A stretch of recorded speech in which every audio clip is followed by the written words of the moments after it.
بسم اللہ الرحمن الرحیم۔ السلام علیکم کلاس 4، امید ہے آپ سب خیریت سے ہوں گے۔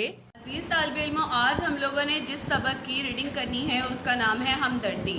سب سے پہلے آپ کو پتہ ہونا چاہیے ہمدردی کیا ہے۔ ہمدردی احساس، کسی کے لیے کسی کی مدد کرنے کا جذبہ رکھنا۔ تو اس کے سب سے پہلے مقاصد تدریس ہم دیکھ لیتے ہیں۔ مقاصد تدریس میں دیکھیں کہ یہ علامہ اقبال رحمۃ اللہ علیہ کی بچوں کے لیے لکھی گئی نظم ہے، جس میں آپ کو دوسروں کے کام آنے کی ترغیب دی گئی ہے کہ ہمیں ہمیشہ دوسروں کے کام آنا چاہیے، ان کی مدد کرنی چاہیے۔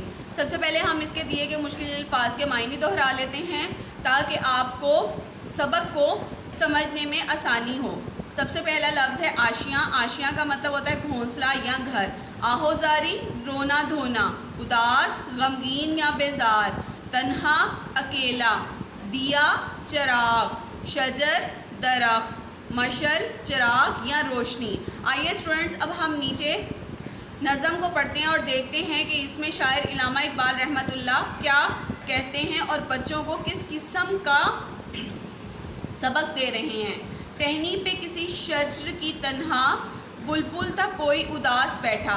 یعنی کہ علامہ اقبال کہتے ہیں کہ کسی ایک شجر کا معنی اسٹوڈنٹس میں نے اوپر آپ لوگوں کو بتا دیا درخت، کہ ایک درخت کی ٹہنی پر بلبل جو ہے وہ اداس غمگین بیزار سا بیٹھا ہوا تھا۔ کہتا تھا کہ رات سر پہ آئی، اڑنے چگنے میں دن گزارا، کہ میں نے سارا دن جو کہ ہے وہ دانہ چگنے میں کھانے کی تلاش میں گزار دیا ہے، اور جب رات سر پر آ گئی ہے اور رات کا اندھیرا ہر طرف چھا گیا ہے، پہنچوں کس طرح آشیاں تک، ہر چیز پہ چھا گیا اندھیرا۔ آشیاں اسٹوڈنٹس اس کا گھر، یعنی کہ اب وہ جگنو جو کہ ہے پریشان ہو جاتا ہے کہ میں نے جو کہ ہے سارا دن اڑنے چگنے میں گزار دیا ہے، اب رات آ گئی ہے تو میں ہر طرف اندھیرا چھا گیا ہے اور مجھے کچھ بھی نظر نہیں آ رہا، تو میں کس طریقے سے اپنے گھر تک پہنچوں، کیونکہ ہر چیز پر کیا چھایا ہوا ہے، اندھیرا چھایا ہوا ہے۔ اسٹوڈنٹس آپ کو پتہ ہے کہ رات کے وقت جو کہ ہے وہ ہر طرف اندھیرا ہی ہوتا ہے۔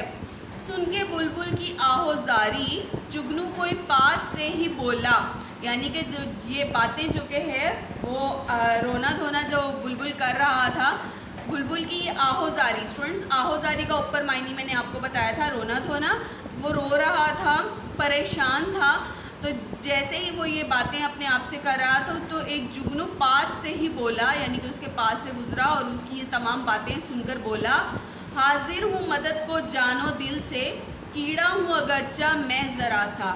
یعنی کہ تم پریشان نہ ہو، وہ اب بلبل کو جگنو تھوڑی ہمت دیتا ہے اور کہتا ہے کہ میں تمہاری مدد کو حاضر ہوں دل و جان سے، بے شک میں چھوٹا سا کیڑا ہوں۔ آپ نے دیکھا ہوگا جگنو بہت چھوٹا سا کیڑا ہوتا ہے۔ کیا غم ہے جو رات ہے اندھیری، میں راہ میں روشنی کروں گا۔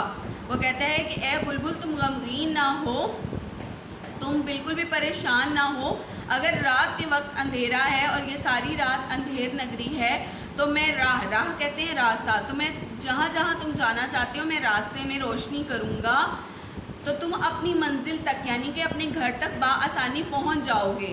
ہیں لوگ وہی جہاں میں اچھے، آتے ہیں جو کام دوسروں کے۔ وہ کہتا ہے اس دنیا میں وہی لوگ اچھے ہیں جو دوسروں کے کام آتے ہیں۔ اسی وجہ سے ہمیں کوشش کرنی چاہیے کہ ہم زیادہ سے زیادہ اگر کوئی کسی کو ہماری مدد کی ضرورت ہے تو ہم اس کی مدد کریں۔ تو آپ نے مصنف کا نام بھی یعنی کہ شاعر کا نام بھی یاد کرنا ہے۔ علامہ اقبال رحمۃ اللہ علیہ نے یہ نظم لکھی ہے۔ تو اسٹوڈنٹس یہ تھی آج کی آپ کی نظم۔ آپ لوگوں نے اس نظم میں دیے گئے تمام مشکل الفاظ کے معنی زبانی یاد کرنے ہیں اور اس نظم کو اچھے طریقے سے پڑھنا ہے تاکہ اس میں جو آپ کو ہمدردی کا اور دوسروں کے کام آنے کی ترغیب دینے کا سبق دیا گیا ہے وہ آپ کو اچھے سے ذہن نشین ہو جائے۔ امید ہے کہ آپ کو یہ سبق اچھے طریقے سے ذہن نشین ہوا ہوگا۔ اللہ حافظ۔